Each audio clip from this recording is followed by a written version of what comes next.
Assalamualaikum warahmatullahi wabarakatuh, sahabat sobat tani sekalian. Pada kesempatan kali ini kita akan membuat satu formulasi teknologi sederhana yang sudah umum banyak terdapat. Semua mungkin perlu kita buatkan tutorialnya secara sederhana, yaitu membuat mikroorganisme lokal atau bisa disingkat MOL untuk fermentasi pakan sapi. Nah, ketika kita akan memfermentasi pakan sapi, kita biasanya membeli mikroorganisme atau bioaktivator yang sudah ada di pabrikan.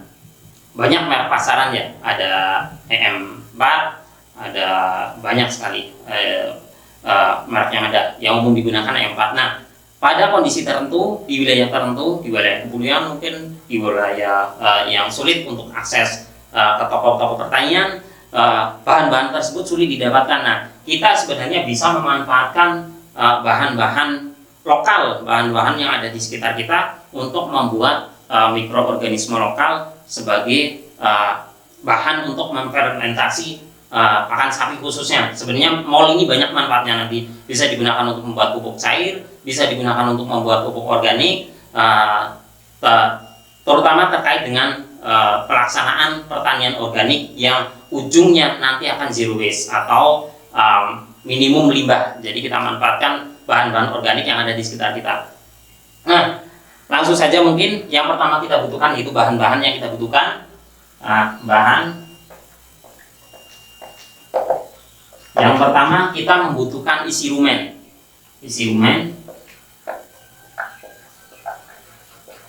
Isi rumen boleh sapi, boleh kambing ya, satu isi sapi. Isi rumen sapi. Nah, isi rumen sapi ini banyak sekali manfaatnya, mengandung banyak mikroorganisme ya, mikroorganisme yang bermanfaat bagi pencernaan sapi. Sapi ini perutnya terbagi menjadi 4 kompartemen ya. Perut terbesarnya itu rumen. Rumen itu proses pencernaan pertama kali terjadi di perut sapi. Ini biasanya jumlah isinya itu dalam bentuk bolus-bolus yang masih kasar. Bolus, kita sebut bolus bahasa ilmiahnya. Dan di dalam rumen terdapat berbagai macam bakteri. Kalau konsentrasinya itu menurut penelitian itu antara 1 sampai 10 miliar mikroorganisme yang ada di dalam rumen sapi per 1 mili cairan lumer ya. 1 mili cairan lumer itu mengandung 1 sampai 10 miliar mikroorganisme. Nah, bakteri-bakteri yang ada di dalam rumen itu berbagai macam ya. Itu ada bakteri seleulotik dan bakteri lain yang memang bermanfaat untuk pencernaan sapi. Di antaranya itu ada Bacillus sp. Bakteri-bakteri ini nantinya kita akan isolasi, kita perbanyak dalam pembuatan MOL ini. Kemudian nanti kita campurkan dengan bahan-bahan yang ada di sekitar kita sehingga menjadi satu campuran yang mengandung mikroorganisme yang bermanfaat. Jadi dari perut sapi nanti kita kembalikan ke pakan sapi juga. Nah, jumlahnya untuk isi rumen sapi ini kita membutuhkan 500 gram. Nah, ini jumlah pada praktek kinekat ini ya. Nanti kita adakan praktek 500 gram ini jumlah yang skala yang kita butuhkan. Nanti kalau sobat tani menggandakan tinggal digandakan lagi. Semua bahan digandakan. Kalau ini ditambahkan 500 lagi ya, yang lain ditambahkan. Kalau ingin menggandakan jumlahnya. Kita sebenarnya sudah menyiapkan untuk isi rumen kita.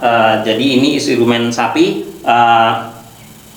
Rumen sapi ini kita ambil dari RPH yang ada di tempat kami.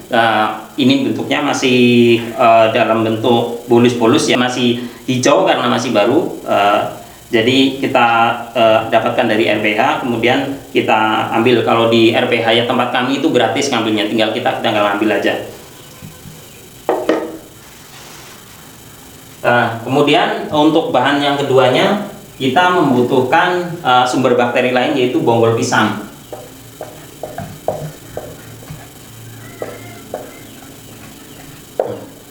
Bonggol pisang ini juga mengandung berbagai macam jenis bakteri ya, seperti Bacillus juga ada, terus ada Aspergillus niger ya,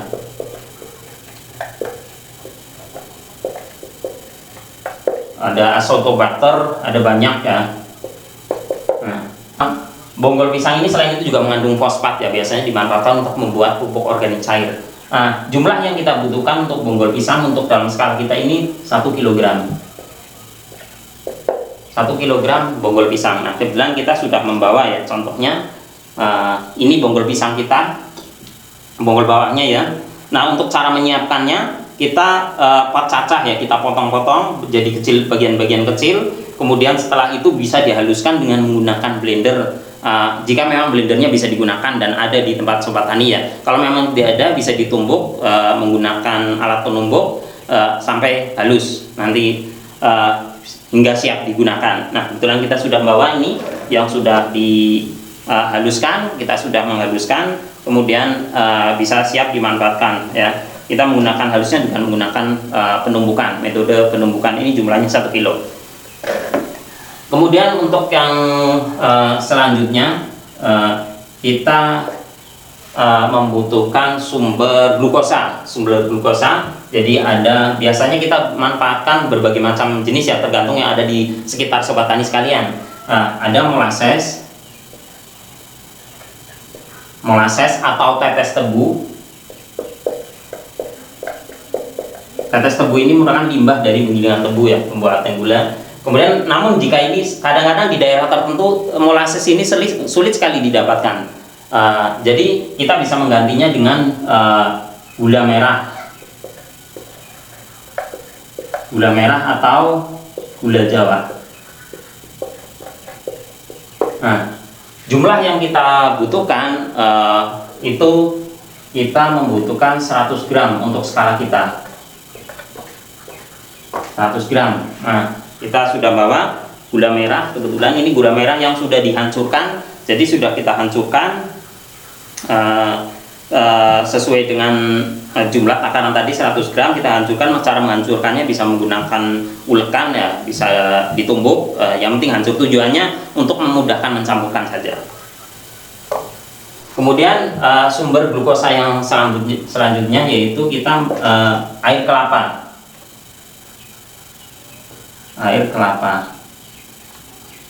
Nah, di dalam air kelapa ini banyak sekali terdapat jenis gula ya, yang memang mudah sekali diserap kalau di dalam kondisi tubuh. Itu bisa dimanfaatkan sebagai elektrolit ya, mirip dengan cairan infus. Nah, air kelapa ini kita manfaatkan bisa dari kelapa muda ataupun dari kelapa yang sudah tua. Nah, kebetulan kami sudah saya sudah menyiapkan air kelapa ini. Ini 1 liter ya, kita jumlahnya 1 liter ya, 1 liter untuk skala pembuatan kita ini. Nah, nanti di akhir video akan ada formulasi dan cara pembuatannya. 1 liter air kelapa. Kemudian ini untuk 1 dan 2 ini merupakan sumber mikroorganismenya ya.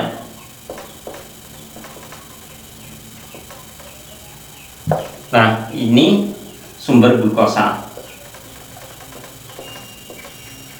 Nah, untuk yang selanjutnya kita membutuhkan sumber karbohidrat. Sumber karbohidrat bisa dari nasi basi. Nah, yang kita manfaatkan saat ini kita menggunakan air cucian beras.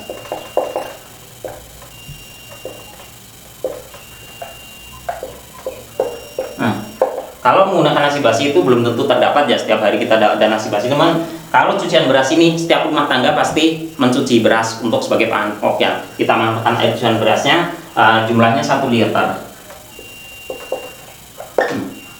1 liter. Nah, ini bahan-bahannya sudah kita siapkan. Dan air cucian berasnya juga sudah kita siapkan. Kita sudah menyiapkan air cucian berasnya sejumlah 1 liter. Nah, untuk selanjutnya kita tinggal ke proses pembuatan. Kita akan praktek ya, untuk proses pembuatan mikroorganisme lokal. Pada intinya kita tinggal pertama kita mencampurkan bahan. Pertama kita campurkan bonggol pisang. Kita masukkan ke dalam wadah. Kemudian kita setelah campurkan bonggol pisang, kita masukkan isi rumen kita masukkan yang itu sudah kita siapkan tadi. setelah isi lumayan kita masukkan gula merah. Kemudian setelah kita masukkan gula merah, kita tuangkan air kelapa terlebih dahulu. Kemudian kita masukkan air cucian beras. Kemudian kita aduk sampai rata, kita aduk terus, kita aduk sampai rata. Kemudian setelah diaduk ke rata, kemudian kita tutup. Nah, setelah diaduk, tutup seperti ini, kita tinggal menunggu selama 15 hari. Selama 15 hari ini, karena proses fermentasi itu menghasilkan gas, jadi setiap 2 hari sekali kita buka tutupnya, kemudian kita keluarkan gasnya, kita tutup lagi, kita buka 2 hari lagi, kita buka tutupnya, kita keluarkan gasnya lagi. Seperti itu, sampai nanti 15 hari. Nah, Sobat Tani sekalian, ini sudah 15 hari semenjak kita melakukan pembuatan mol dari isi rumen sapi dan bonggol pisang ini. Nah, sekarang kita bisa melakukan proses selanjutnya, yaitu kita lakukan penyaringan untuk selanjutnya menyimpan mol itu dalam botol yang kita sudah siapkan, atau bisa juga langsung digunakan. Nah, ini kalau dari warnanya masih kecoklatan ya Sobat Tani, bisa kita lihat. Jadi warnanya coklat, masih terlihat tutupnya menggelembung ya Sobat Tani. Jadi ini tuh bagian tutupnya menggelembung. Ini menandakan bahwa di dalamnya ada gas ya yang terbentuk dari proses fermentasi. Ya, jadi ini kita buka. Ini tutupnya menggelembung, ini ditekan pun susah. Ini menggelembung ke atas.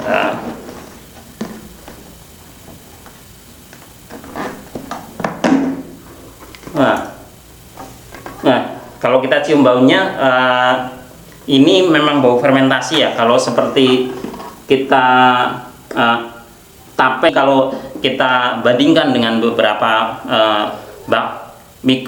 bakteri starter yang bioaktivator yang ada di pasaran yang berbentuk cair, ini baunya mirip. Nah, sekarang kita bisa dilihat ya Sobat Tani, di sini kita lakukan penyaringan. Kita coba saring ya.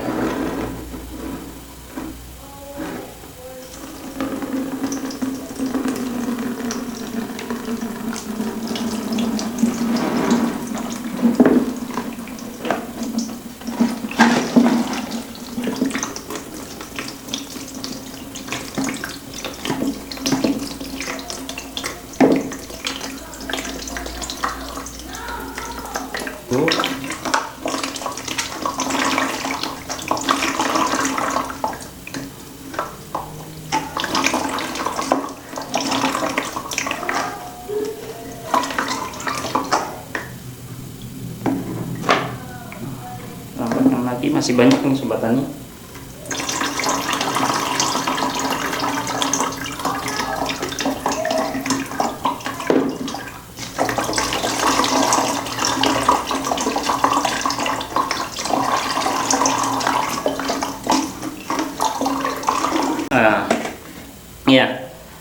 Ini air saringannya yang sudah kita saring. Jadi warnanya memang keruh ya, keruh kecoklatan, lebih coklat muda. Nah, untuk selanjutnya, untuk ampasnya kita bisa gunakan langsung. Kalau memang digunakan untuk nanti untuk fermentasi pakan ternak, kita campurkan ke campuran pakan bisa, untuk langsungnya diberikan kepada sapi. Dan namun ini saya akan mencoba untuk memanfaatkannya kembali, apakah nanti bisa digunakan untuk sebagai biangnya lagi, sehingga kita bisa membuat untuk kedua dari ampas ini. Oke. Untuk selanjutnya, supaya lebih jelas, kita sudah menyiapkan botol. Jadi ini botol kita siapkan, kita akan memasukkan air mol yang sudah ada ini ke dalam botol.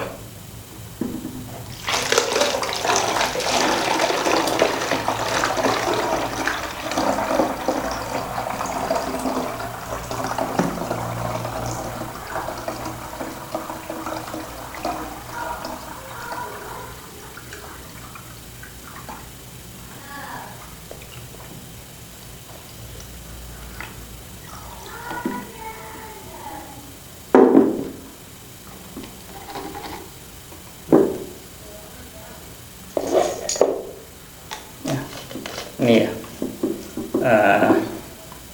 ini 1000, kalau dari ini tuh ukuran sekitar 2 liter ya, 1600 biasanya, 1600 ml sampai 2 liter botol ini. Kalau penuh mungkin bisa mencapai 2 liter. Jadi dari yang kemarin kita buat itu menjadi lebih. Mungkin kalau ini dituangkan semua mungkin hampir 3 liter. Namun ini sudah tidak cukup. Ini untuk penggunanya bisa dilihat ya, warnanya Sobat Tani Milenial. Nanti untuk penggunaannya kita, karena ini starternya kita rencanakan untuk kami rencanakan untuk membuat fermentasi pakan sapi dengan memanfaatkan mikroorganisme lokal. Makanya nanti di video selanjutnya kita akan membuat formulasi pakan sapi dengan menggunakan mol yang sudah kita buat ini. Nanti jadinya seperti apa, ikuti terus channel ini. Silakan Sobat Tani coba, jika ada pertanyaan atau ada komentar, silakan tulis di kolom komentar, dan jangan lupa like, subscribe, dan nyalakan loncengnya agar dapat notifikasi untuk video-video terbaru. Oke Sobat Tani sekalian, sekian, terima kasih. Wassalamualaikum warahmatullahi wabarakatuh.